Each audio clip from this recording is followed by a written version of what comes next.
I think we should be live.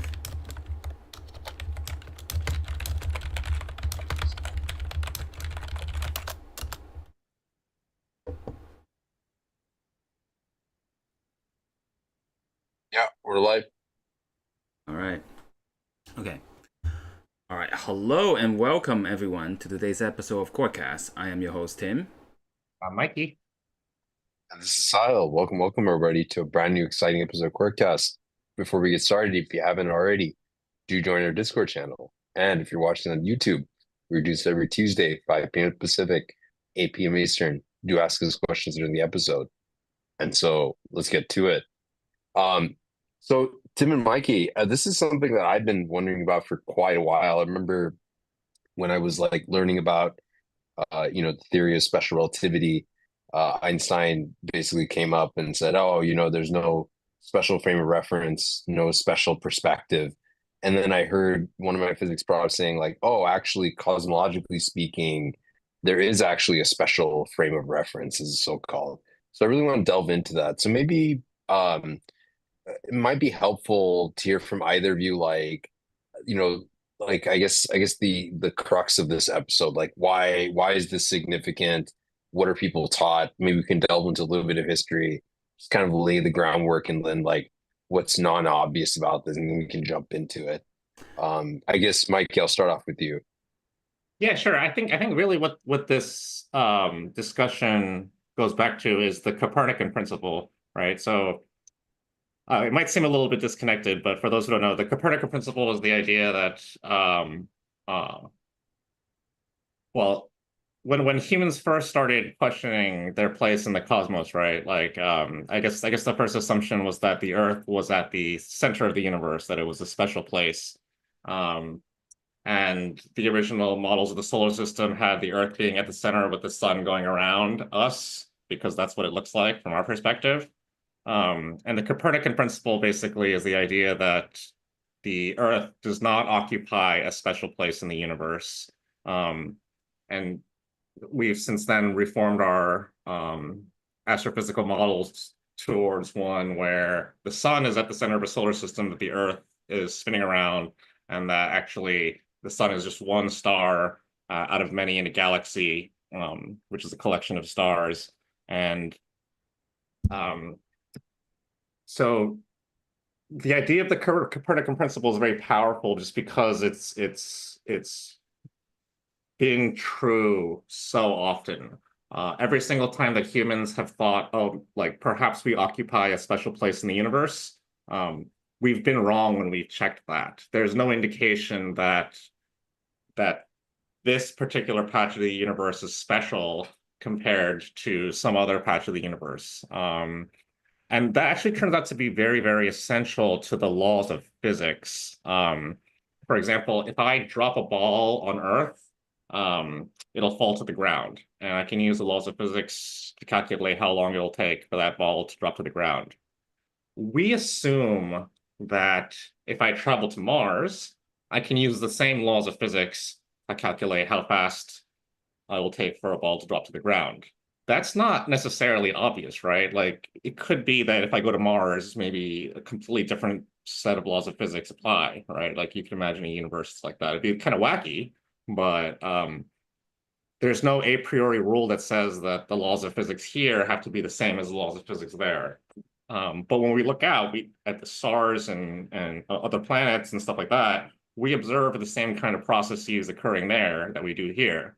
So all observations sort of indicate that other places in the universe behave very similar to the place that we occupy, and that there's no special point in the universe, that they're all pretty much equivalent. So I just want to start with that kind of Yeah, thought. yeah. I can add that.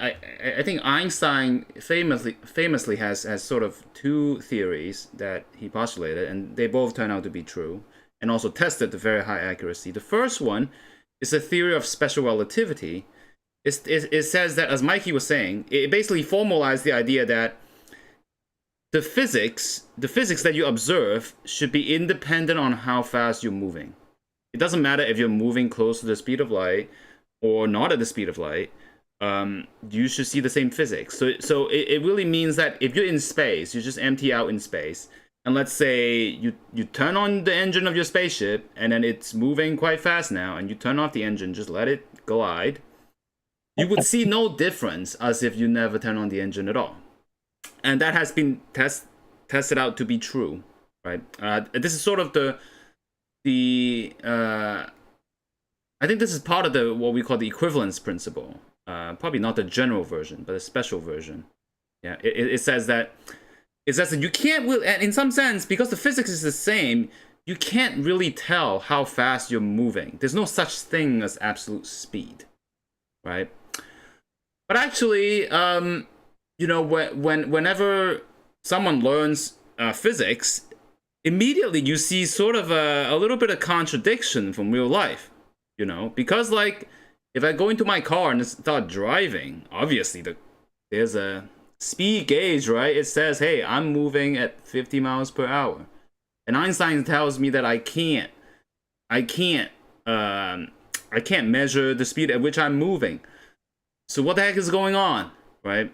But in some sense, they both are correct, and this is sort of what we're seeing right now in the cosmos. But it is a little confusing. Let me just put it out there. Yeah, it's kind of like if you've ever ridden the subway in New York,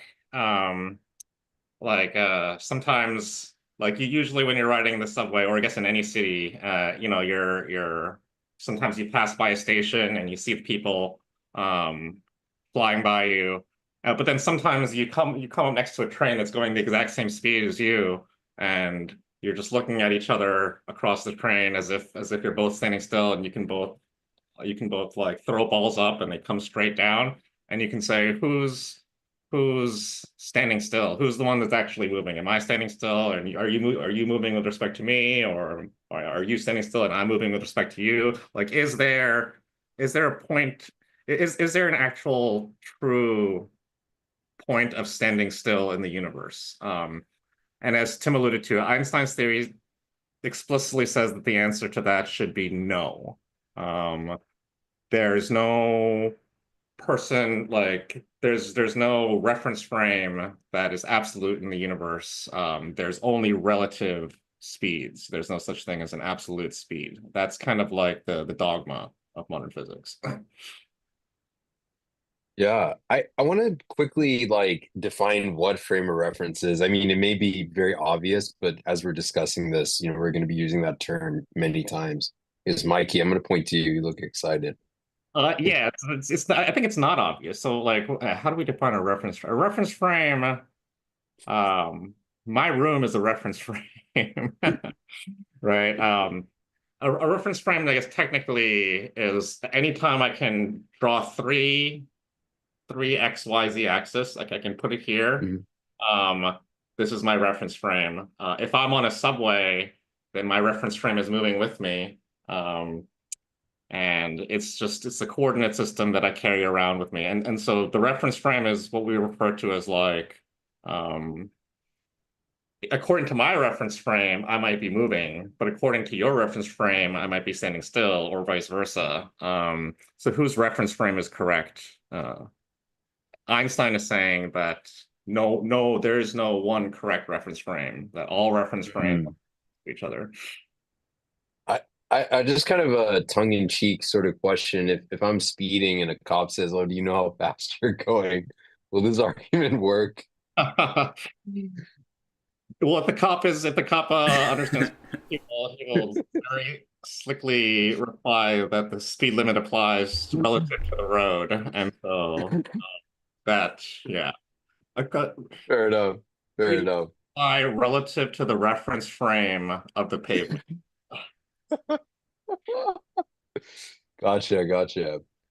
So I want to touch upon how, so it makes sense to me, at least based on what I've learned, that there's no special reference frame. But how does this break down when we start to explore this question cosmologically? Maybe we can describe the different pieces that we need to formulate the argument. I guess, Tim, I'll point to you. Yeah, I mean, I think the Cobb example is a good one, right? Like, even though Einstein says speed is or velocity, speed, it's only relative, right? Like you can't say how fast exactly your car is moving unless you say, hey, relative to something. So, relative to the Earth, the car is moving at 50 miles per hour. You can say that. That's a good statement. Now, the thought is that, of course, if you remove the Earth or remove most of the tangible objects that you can see, and imagine you're just in outer space, then you ask the question, well, how fast am I moving with respect to what? Then it almost feels like there's nothing, you can't even define this speed, right? Like, how do I know how fast I'm moving? That's sort of the idea that drive the principle of relativity, right? But it turns out this is actually not true. Like in modern physics, there's always a little bit of exception. It turns out that the universe is actually not totally empty. We have something that's sort of similar to the road on Earth, or the rocks on Earth. There's sort of a background that you can always look out the window to assess how fast you're moving, right? Like imagine you're in a car, you see, I don't know, some distant houses. You can kind of tell how fast you're moving in the car. It turns out that there's something like that in our universe. And it's called the cosmic microwave background. It's just really old light. You can think of it that way.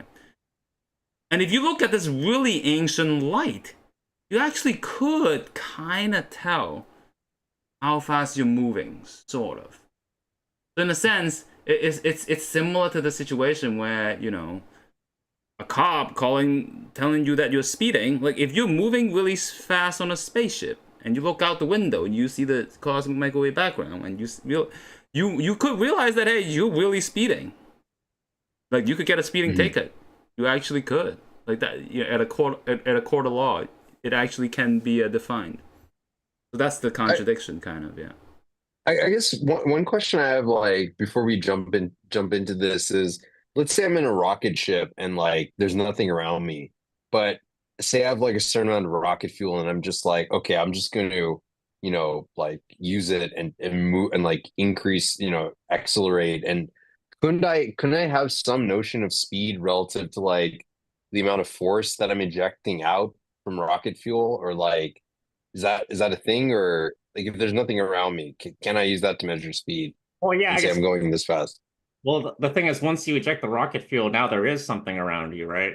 So, so once you've expelled out that material that you've used to propel you, due to conservation, you can take all of that together. So, yeah, so whatever position you were at before you blasted your rocket fuel, does define like a resting point for you, that you can measure your velocity with respect to.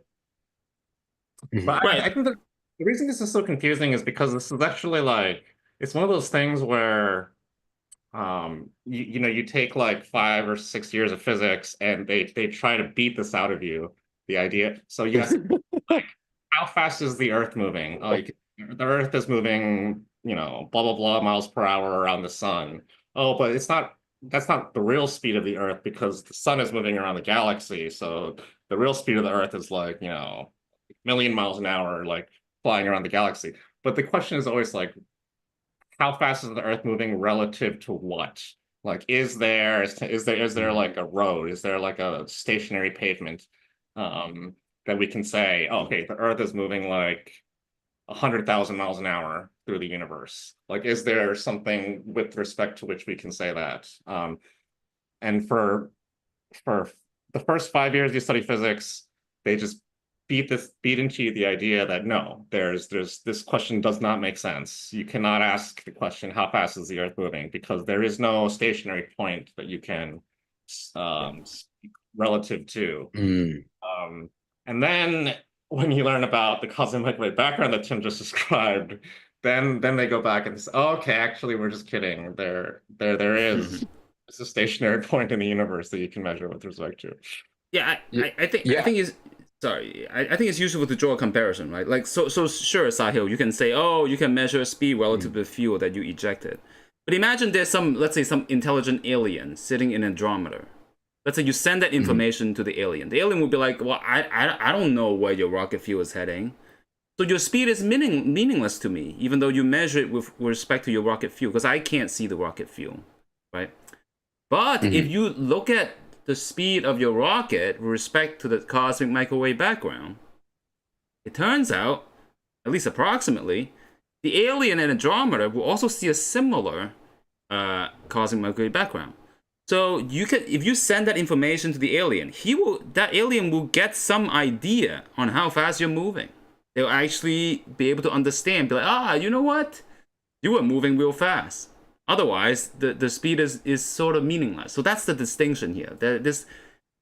You can actually kind of communicate across vast-ish distance in the cosmos to someone else because there's this common thing in the background, the CMB, which is unique. Yeah, it might be helpful to touch upon like we've definitely talked about this number of past episodes, what the CMB is. I mean, it might be useful to give a quick refresher, like where does this come from? Like what is the CMB besides just a background, like, radiation, for lack of better words.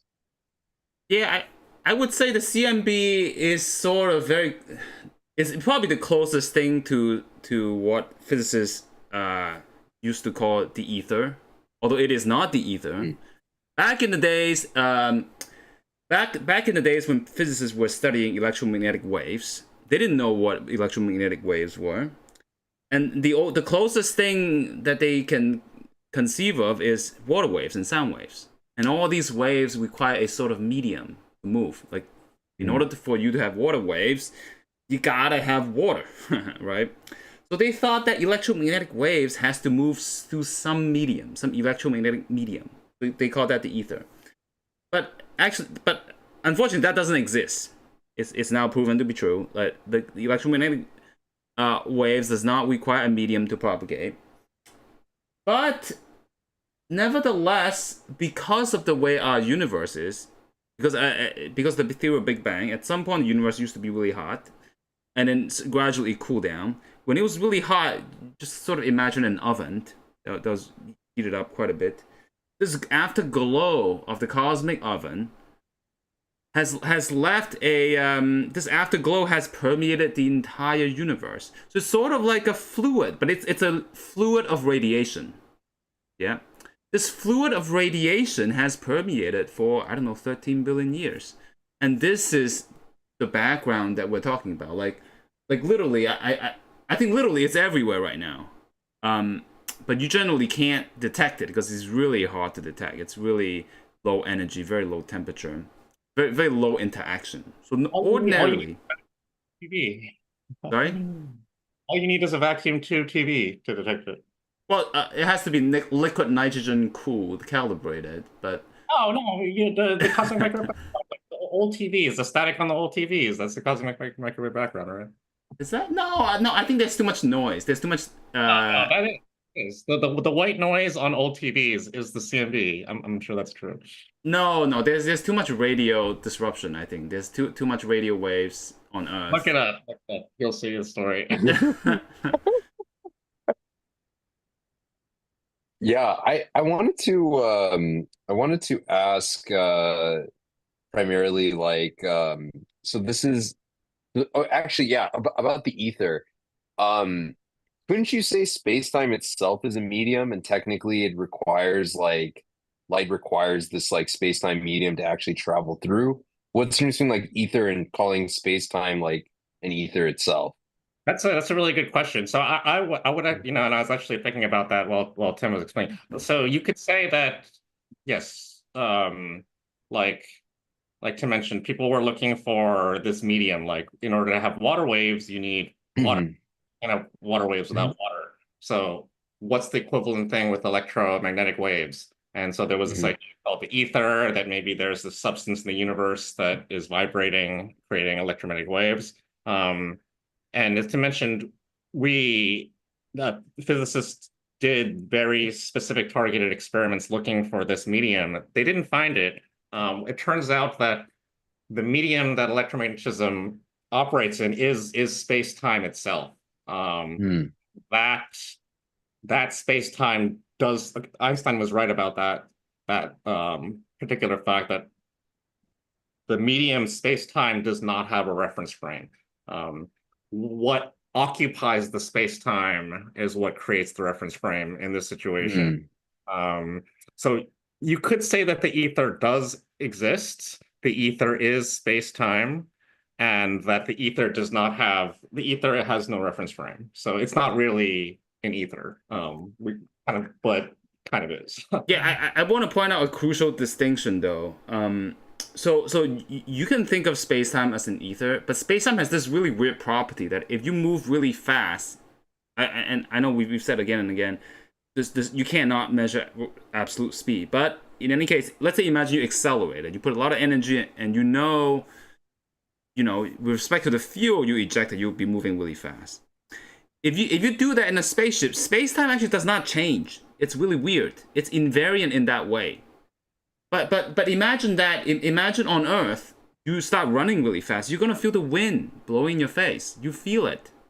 So that's the distinction. Space-time, yeah, you can think of it as an ether, but it has the really weird property that if you're speeding really fast in it does not get modified. But a medium, on the other hand, does. And actually, the CMB does get modified. If you load up on a spaceship and charge in the direction, the light that's coming toward you in the front is going to get blue. I think it's going to get blue shifted. It will turn a little more blue.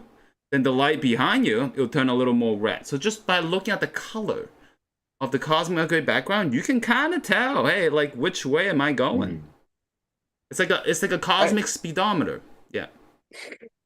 I wanted to kind of ask a question about that. So we've talked also in a number of episodes that there are quantum fluctuations happening as well. So it's not like space-time is just a vacuum with nothing happening and it's just purely empty.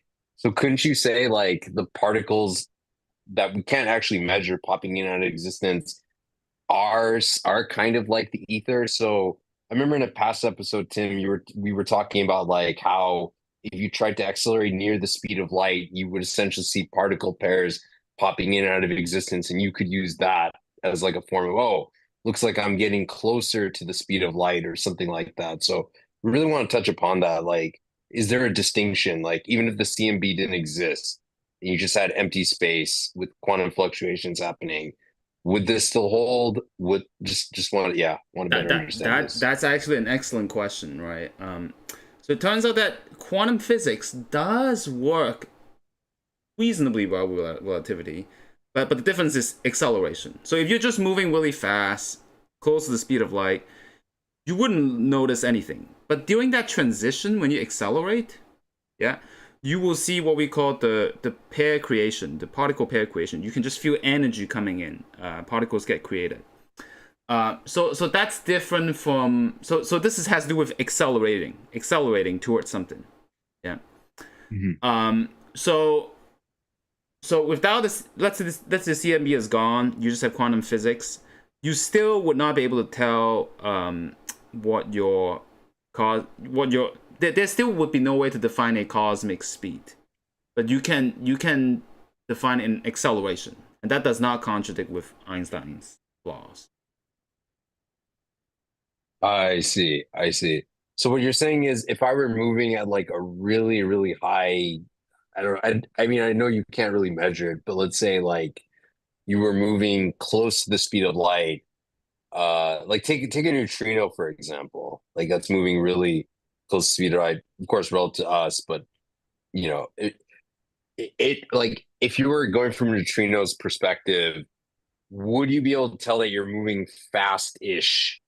Or like, would that not, assuming there was nothing around, just empty space with quantum fluctuations? I don't think so. Yeah, I think the answer is no. Okay. So yeah, it's only if you're accelerating towards the speed of light, then you'll be able to like say, oh, looks like I'm approaching the speed of light. But if I just happen to be moving, even with quantum fluctuations and stuff like that, I still would not be able to tell. Yes, and I would say that I don't know, Mikey, you would agree. I think people for a long time, when quantum physics just came out, really asked these questions. It was not clear that quantum physics was able to accommodate relativity. Yeah. It was not obvious. And it Yeah. actually it's kind of magical that it sort of worked, but it's still not fully resolved, I think. Yeah. Yeah. It's I true I that if also you take away the CMB, then there is no that there absolutely is no reference frame with which you can measure, no experiment you can do to measure mm, your absolute speed with respect to the universe. Yeah, I guess the point of this episode is to reiterate that the existence of this CMB is the only reference frame that we can talk about absolute speed in the universe with respect to. yeah. I just want to say one quick point. Mike, you are I believe vindicated is the right word, because audience members said that multiple sources say the white noise on analog television is caused by the CMB. Oh. There was a drunk history episode about that. But anyway, yeah. Okay. So with the CMB, I guess then like I'm just trying to think how to conceptualize this, because when I visualize, I mean, the way I've heard is CMB is the remnants from the Big Bang. The Big Bang kind of just, my understanding is it just happened everywhere all at once, sort of a thing. And so what does that mean, like in terms of like being able to have this like reference frame with an event that just happened everywhere all at once? I don't even like, I'm having trouble wrapping my brain around that. I mean that's actually a really fair question, and actually the CMB is incredibly odd because Einstein's theory Mhm. said there's no because of relativity, there's no sense of simultaneity. What it means is like what's happening right here versus what's happening right there from some place really far away. There's no relationship between one another. But then the CMB tells you otherwise. There's almost sort of this implicit link between what like imagine me seeing the cosmic Milky Way background and an alien really far away in Andromeda seeing the cosmic Milky Way background. Like there's no reason we should see the similar cosmic Milky Way background because we're so far away. But indeed, what happened in the Big Bang is that there was this notion that because the universe was fluctuating, and this fluctuation, maybe there's some ups and downs, got somehow ballooned away. At least that's what we believe to be so.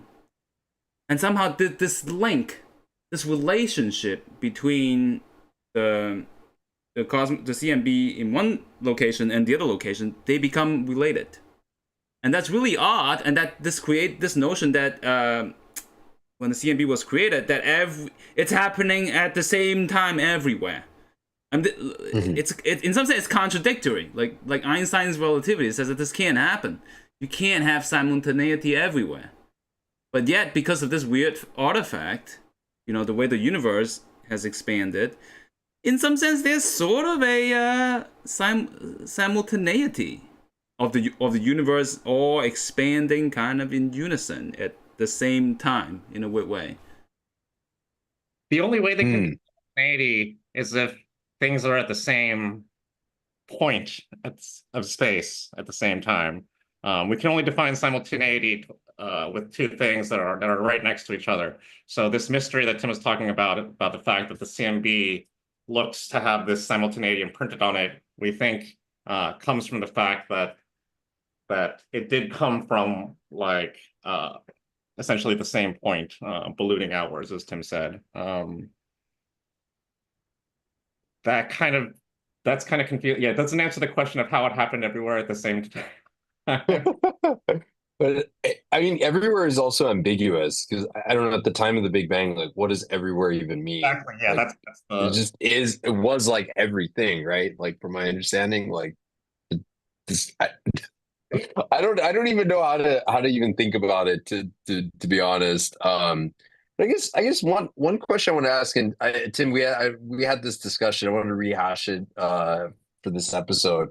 Is like, what I mean, what if we just throw out the CMB and I just say, okay, like clearly there's stuff in the universe that we're talking cosmologically. If I'm moving in a rocket, I'm going to see things like moving relative to me, so I'm going to know how fast I'm going relative to the stuff. And I'm just wondering, like, can the stuff without the CMB just be considered like, absolute in some sense, like the configuration of the universe of matter rather than just like the CMB? Actually, like, so we say that the CMB is the reference frame, but really what we're talking about, right, is so like you have the Big Bang. The Big Bang creates a bunch of particles, right? We're all made of Mhm. particles. All the particles are, they bumped into each other early in the universe, and they're all moving around in random directions, right? But Mhm. if I count every single particle in the universe, and I can compute the average velocity of every single particle in the universe, right? Um, Mhm. that I can use that to define my reference frame.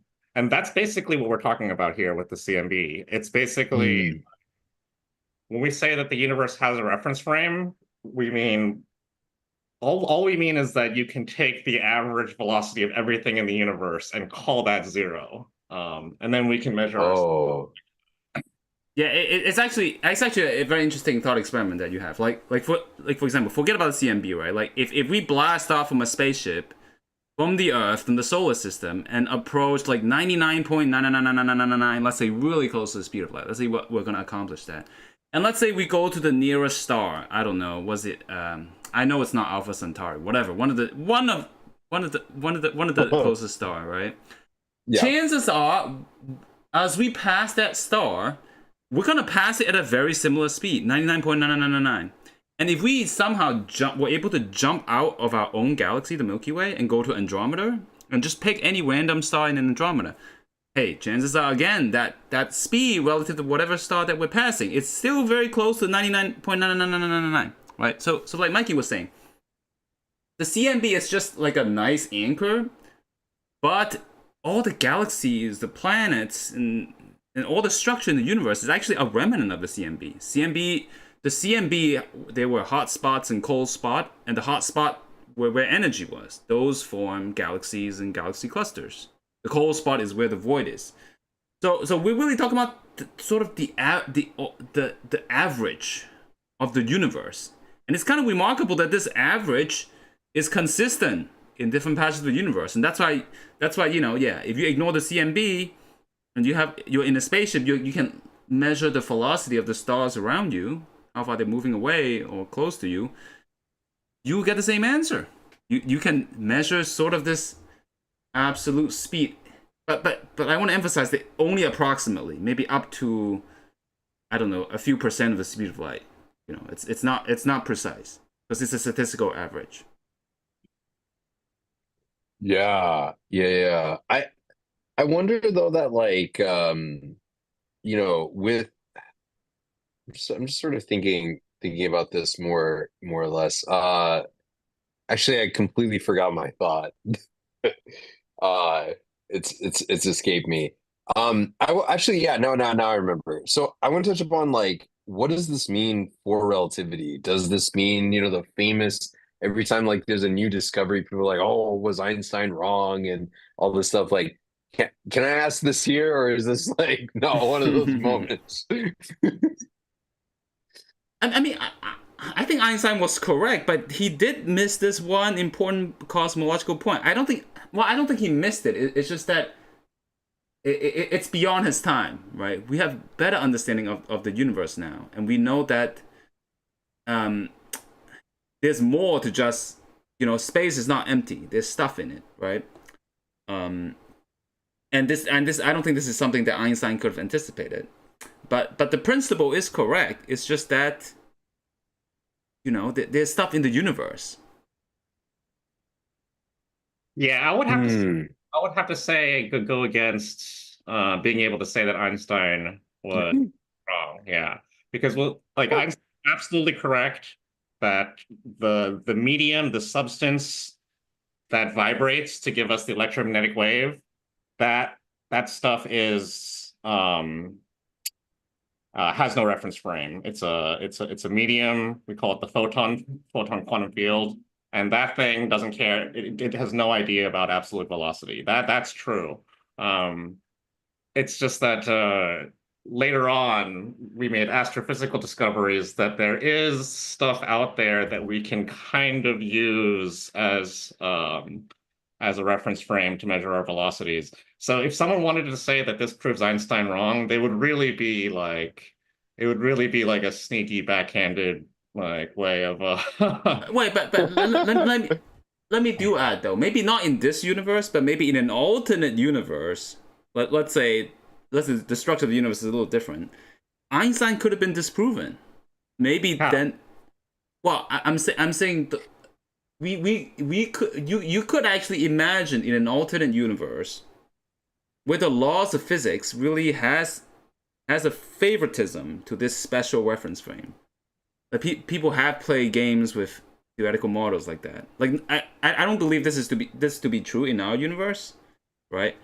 But you could imagine in an alternate universe, the story could have played out differently. It could have been that Einstein proposed the theory of relativity, and then they find a very special reference frame, the CMB, and lo and behold, Einstein was proven wrong. Not in this universe, but it could be plausible in a different universe. That's what I'm saying. Huh. And so I guess where does this leave us? Like, should we throw out relativity? Is it useless? Like in the grand scheme of things, where does it kind of fit in if there's a contradiction here?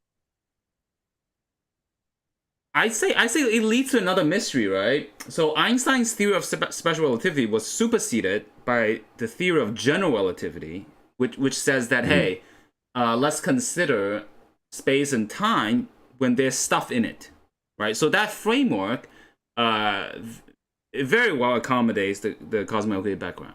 You know, it's an extra substance in the universe that obeys Einstein's equation, and the equation takes into account of things. Of a space-time that is not empty. But to reconcile with that, there is a mystery, right? Because, like I said before, the existence of CMB itself is kind of weird. Why is it that, you know, what we measure here and what aliens measure in Andromeda, why should there be any disagreement or approximate agreement? Why should it be approximately agreeable? And people have come up with theories on why that happened. Like we were saying, inflation is one of the potential answer that, you know, everything comes from the same point, but it got exponentiated. But that might not be the answer, right? We don't know the true answer yet. So I would say, by following this line of thought, this questioning, and this apparent contradiction, there is new mystery to be solved, right? Like this is not just a slam dunk, like, oh, you know, Einstein was right or wrong. Like you actually got to dig deeper. I don't know. What do you think, Mikey? I definitely don't think that this invalidates special relativity in any way. Special relativity is absolutely as true as it was. You know, with or without the the CMB just adds. It's just like a little speed post sign that you didn't know was there that you can look at reference. But other than that, everything works as expected. I'm actually glad you brought up inflation, Tim. I want to point to a previous episode where we talked about how inflation might actually not be constant everywhere, like in the universe, but actually might be different. And so, if there were no CMB, is it plausible that like I could know the velocity I'm going at due to inflation being different? I mean, the differences might be like really, really, really tiny, but let's say I had like a infinitely precise or near infinitely precise like measuring instrument. Could I know how fast I'm going? That Would that I'm even make not. sense? That well, Different. Yeah. I think I have to think about that. If well, first of all, in your question, I think it's a loaded question. If you say there's no CMB, I think you also mean that there's no matter except the rocket, right? So it's a totally empty Yes. universe. But there is a cosmological constant. I'm gonna throw a technical word in there. I think the cosmological constant fully respects special relativity. It is covariant. So I don't believe it distinguishes direction. So I could be wrong, but I'm gonna say that no, cosmological constant by itself doesn't do. But if the cosmological constant is changing, And yeah, if it's changing Yeah. place. It's Yeah. changing. Yeah, in the case where it's changing, not now where it's if it's constant everywhere, I agree. You wouldn't be able probably wouldn't be able to tell. But in this new findings, if it were slam dunk true, 5 sigma, like oh my God, let's throw out this cosmological constant model and replace it with something that changes. What would you say then? I think anytime like let's say the universe only consisted of two particles. I could Okay. take average velocity of those two particles and say that's my stationary point in the universe. Hmm. I can measure everything with respect to that, right? Or even if there's just one Yeah.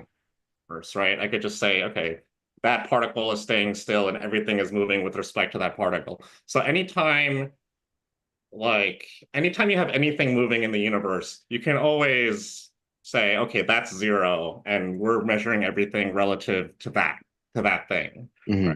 And Hmm. so, yeah, I think when you describe like inflation happening at different rates, you could probably turn that into some kind of a reference point. We're really talking about like, Hmm. is there anything in the universe that I can use to say, I'm moving 10 miles an hour with respect to that, and everyone can agree on it. As long as you can do that, then you can define an absolute speed. Wait, hold on. But I think there needs to be more than that, right? It has to be permeating everywhere because, because in the example, if you just have one particle, like an alien from Andromeda would be like, I don't see your particle. What the hell is that, right? It needs to be something permeating everywhere, and that the averages have to agree, Yeah. which is Okay. not. So going back to the inflation idea, if it's changing, I recommend the reader to go back to our previous episode. If it indeed is changing, and you like one of the models to explain those changes, the quintessence model, the way to solve it is it means that there's a ever permeating kinds of particles, the quintessence field, the quintessence particles that's everywhere, and you can take the averages of how fast they're moving, and that does create a reference frame kind of like the CMB. And yes, then in that case, I would say if these models are correct, that there will be a special reference frame. Although it will be really hard to measure, right? I don't know how you can feel the quintessence field. You're gonna have to be able to pull some strings. I don't know, like if string theory was true, like interact Pun with the intended. strings. Yeah. I like what you said there. Um, okay, I want to ask. Okay, now that I'm kind of going down this abstract train, I have one more really slightly abstract question to ask, just out of pure, selfish curiosity. Um, there was a theory I was hearing that, like, if you think of our medium as like, kind of, um, like defined by like the fundamental constants, like gravitational constants, speed of light, bunch of other constants, and if you imagine like a fluid that can exist different densities. So when you move from one patch of space to another patch, maybe speed of light is different, maybe gravitational constants different. And I'm talking like length scales that are just unimaginably huge, like beyond observable universe level huge. Could you tell how fast you're moving if you had a universe that had that type of model where, like, let's say speed of light changes gradually as like you move from one patch of space to another Or or something like suddenly? Why that. not suddenly? What It if could be suddenly. Okay, you know what? Suddenly, screw it. But it would be odd. I think it'd be odd to be sudden because I'm thinking about your like firewall thing, which like if you have two regions that are completely disconnected in some sense, then you'd be able to, oh, I'm clearly moving through this part that's disconnected because I got destroyed. Well, So I'm trying to do a case where you don't get destroyed. I think sudden might be more natural because like people do talk about that there are very plausible theories about the universe being made up of what we call domain walls. And this is Ah, kind of a picture of the multiverse too. These domain walls okay. are the boundaries between I guess parallel universes, if you want to call it that in a sci-fi way. Um yeah, and then the existence of these domain walls, would that provide a reference frame, Tim, or would that be yeah, totally absolutely. If these are yeah. cosmologically macroscopic, you can measure how fast you're moving with respect to a wall, right? You can Yeah. see you. Literally, this you can imagine like there's a just a giant wall in space. And there could be giant. People have literally they've done like a lot of money putting up satellites looking for Like maybe there's a giant string or a giant wall or a giant sheet just flying around the universe. We've looked for that. We haven't found it, but it's very possible. Yeah, I mean, Oh, these could be the cosmic reference frame or speedometer, right? You Yeah. literally these are literally obstructions. I mean, you'll be certainly going toward your doom if you reach one of those, but at least you know how long it's gonna take, probably. So that will, yeah, definitely give you a reference frame. But even, So I, yeah, I was just gonna add, like, even without the walls, the abrupt changes, yeah, the same logic will apply for the changing dark energy, right? Because the only way these models will work is that there's got to be some substance ever permeating in the entire universe, and that somehow the average motion, if you average out all the motion there, this will give you a special vantage point of the universe, and then hopefully, well, the agreement part, as long as this substance is sort of has a sort of consistency property that it's not going crazy everywhere, then yeah, you have some agreement generally. So yeah, so I think models like that typically will create a kind of reference frame. this is fun. So so we're now basically that we're looking we, at the universe and we're saying, are there any features of the universe that I can use to measure my speed with respect to? Um, and we're saying that the cosmic microwave background, we can use this. We see this stuff out there and we can say, okay, I can talk about my speed relative to that thing. And we can all agree at how fast I'm moving now. Is there anything else? Is there any other property of the universe that we can similarly use as such a meter stick? Meter stick isn't the right word. But yeah, and so yeah, like these kinds of changes in the laws of physics you're talking about, domain walls, boundaries between universes. I guess these things can all act as sort of reference frame if we were able to spot them and hmm. measure them. Yeah, I want to, I guess like a natural question would be if there is, actually not if there is, but since there is this like special frame of reference, are there also like is there also a notion of absolute time and like maybe the center of the universe? Like do those exist? Are those even related? Just want to throw that out there for completeness. Uh, so To right, Mikey, you look really excited to answer this. yeah, so like Einstein's theory says that a few things that there should be no special velocity in the universe that you can measure something with respect to. Mm, We just spent I guess the last 45 minutes kind of debunking that, saying that there is actually something that you can in the universe you can measure your velocity with respect to. So Einstein was right about that, but we found a way around it. We found a way to like measure our absolute speed with respect to something that everyone can agree upon. But he also says, his theory also says that there is no special point in the universe that you can say, oh, I'm like 5 meters away. 5 meters away from what? Well, this special point in the universe that everyone agrees is special.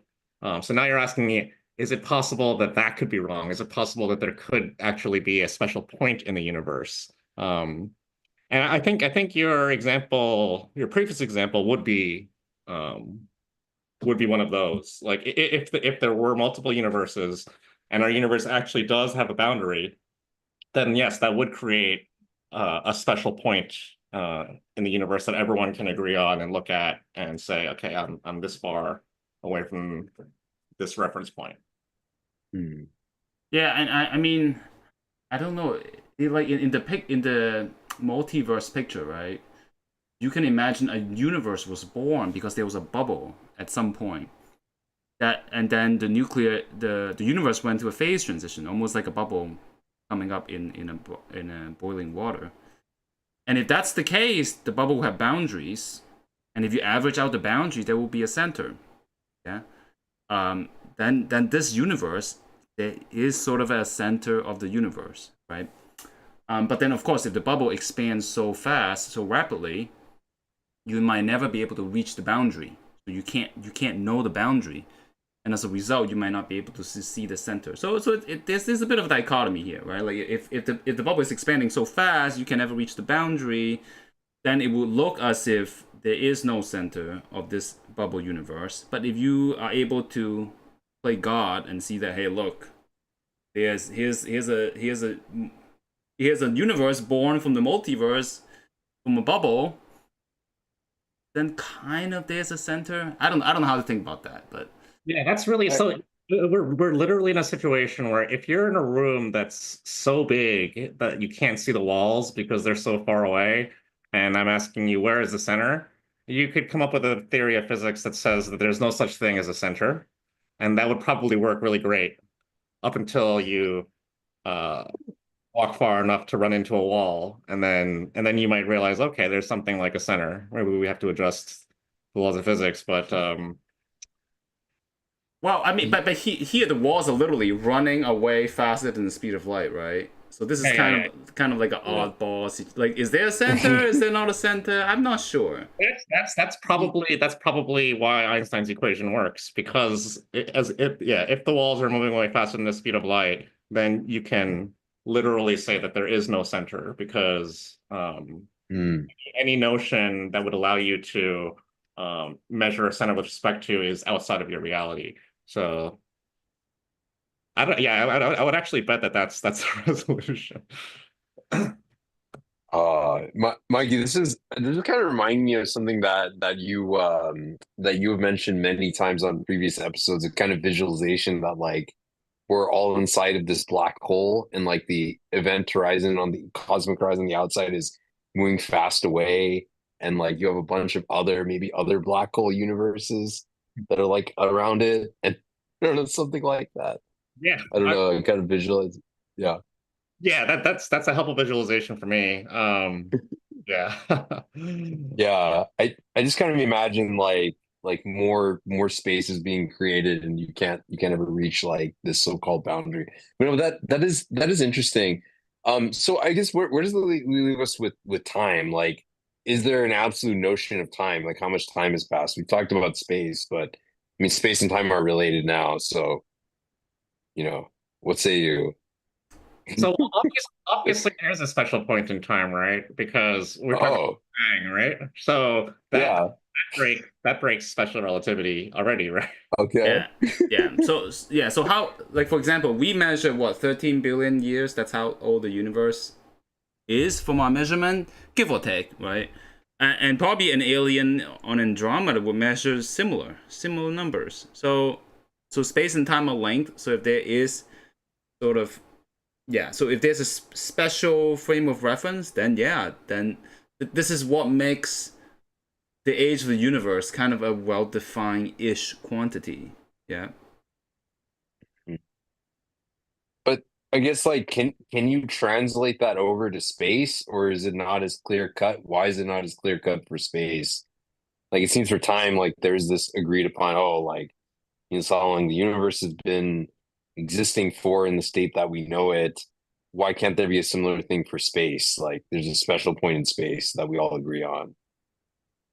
I think we just haven't found that, right? And because the boundaries can be moving faster than the light, so you don't Hmm. have that anchor. Like we haven't found like a singularity somewhere in the universe that's so special. Hmm. Um, as far as we know, I don't think that exists. So that's different. I think the special point in time, you can refer it to as the creation of the universe. Yeah. Hmm. But for space, that there's no equivalence. At least none that we have found. Yeah. Could you Does that mean that like go ahead, sorry. sorry, could you say that the center of the Hubble sphere is the special point in space that is analogous to the special point in time that is the Big Bang?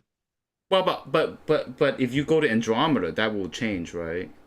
But if you go to Andromeda, Sure. Yeah. So in that sense, we would all yeah, everyone would disagree about that special point in space. So but yeah, there's no agreeable special point in space. right, but for time it's different. At least approximately, there's a Hmm. time for the Big Bang when the Big Bang happened. I think that's true. Does that mean that I guess does that mean that like back then like you couldn't really use special relativity, or because I mean obviously Big Bang was happening everywhere all at once. that violates special relativity. And then, the notion of time, there being an absolute notion of time also. So that means space and time were not equivalent, or like, was there even any space? Like, there's no space actually. Like, I don't know. How do you guys sort of think about it? Like, why Well, isn't there this like direct equivalence? I'm just trying to say, like, where does it break? well, I mean, back in the days, the existence of a medium was much more prominent. When the universe was hot, it Hmm. was filled with a plasma, and the temperature of the plasma Hmm. is actually so close. I mean, this is all linked to the CMB, right? Because we believe the universe was inflated from a single point. So we also, because of that, Hmm. we also believe that when the universe was young, it was filled with a plasma, but the temperature of that plasma is almost the same everywhere, and as a result, you can define like an overall reference frame to talk about where that plasma is. So the plasma is at rest, not moving, with respect to that reference frame. And you have a, if you imagine you're swimming in that plasma going really fast, you're gonna feel it. You're gonna know how fast you're moving with respect to this plasma. It's like it's an Hmm. ocean. You're gonna feel it. You're gonna feel the wind of the plasma, right? So probably Hmm. for the longest time in the history of the universe, I guess by long I mean like, is it a few minutes or or years or something? Like the relativity, it's not obvious at all, right? Like there are very very special frames because the universe is filled with things that are so strongly interacting. But it's just that it's so empty now that we can really feel the relativity. So we live in a very special time, I think. Hmm. I see. I see. Yeah. So we're almost at time, and so I wanted to give you guys our tradition of leading the audience with any words of wisdom that the CMB and there being a special frame of reference have taught you. I think your question about the beginning of time, that should probably deserve its own full episode, right? Because you're Hmm. asking about like there is a special point in time, it seems, that everyone can agree on, and there isn't a special point in space. But if time and space are the same and they can be rotated into each other, like how does that work once you get closer and closer to the Big Bang? That's a question that classical general relativists ask a lot. Hmm. Quantum theorists like Tim and myself, we believe that probably some other laws of physics come in and modify the situation, Hmm. that we don't understand yet at that point in Hmm. time. Um, but the classical general relativists will say that there's a singularity and that space and time combined are the same thing, and they'll say confusing words to Hmm. confuse you. Um, and yeah, I think we can get into that. That'll be a very interesting topic. But Okay. yeah, for this, um, I don't know, parting words of wisdom. Yeah. That the CMB and special frames of reference have taught you. Yeah. Um, I guess it's nice to know, okay, I guess I would say that it's kind of scary to live in a universe without a reference frame, right? So I think it's kind of comforting that we can talk about velocity in a way that people on Andromeda Galaxy can agree on. Like we can all define velocity in kind of the same way. It kind of brings us like closer together. Imagine if we Hmm. really couldn't even agree on that.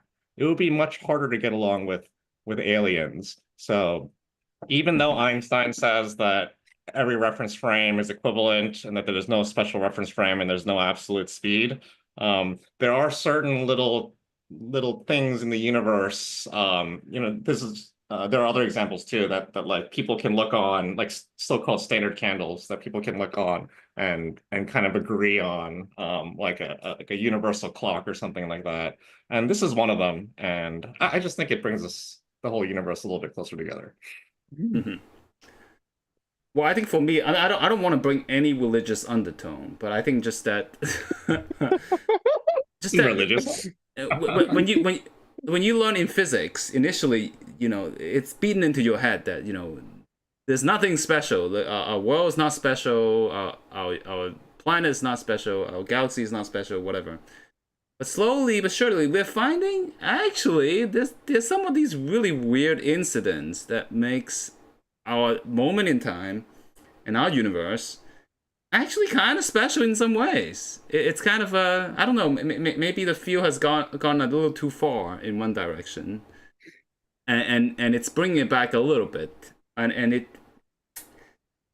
And I guess sometimes you get into these existential crises, be like, well, what is the meaning of all this, right? The universe is so big and so vast. But then, hey, these little tidbits that, hey, look, despite all this adversity in the universe and all these reasons why we shouldn't exist, there are actually these little things that help us along the way, that makes our universe a little special, and it helps in our existence in some ways. And who knows, maybe this will help when aliens visit us, right? Because we're not moving close to the speed of light with respect to some alien world, so it's easier for them to communicate with us, probably in some ways.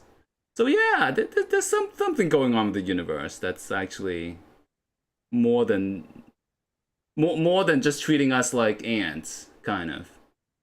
I just wanted to follow up on that. I think that's a good attitude. It's good for us to train ourselves like we're not special, we're not special, we're not special, and then here we see that we are kind of special. That's much better than being like I'm special, I'm special, I'm special, and then like I'm not special, right? Like it's better that you're not special, and then discovery that you are. The opposite is terrible. That's like a sport child, right? So I think this is the right way. Wait, wait, Mikey. So are you saying like if you're just like, oh, I'm special, I'm special, I'm special, and then you find out about the CMB stuff, and it's like there's a special frame of reference, does that make you less special or like even more special? If we think we're special, I guess I'm referring to like Copernicus. Like, okay, Earth is the center of the solar system, and everything is centered around us, and then we find out that that's not true. It's like disappointing, but it's better to. Wait, I want to challenge that. Like you could say that like you are the center of the universe, but modeling things would be really, really hard, right? Yeah. You could say the Earth is the center of the universe. Finding how the planets go is just really, really hard. Yeah, but then you would find out that the explanation is much simpler if you relax the assumption of your specialness, and then you would be humbled. So I'm just saying it's better to go through being humbled is not a pleasant experience for most people, right? So yeah, better to start low and go high than to start high and get humbled. fair enough. Fair enough. I think that's the wisdom I'm gonna take from this episode. Anyway, so yeah, on that note, I want to thank you for joining us, and we'll see you all next week.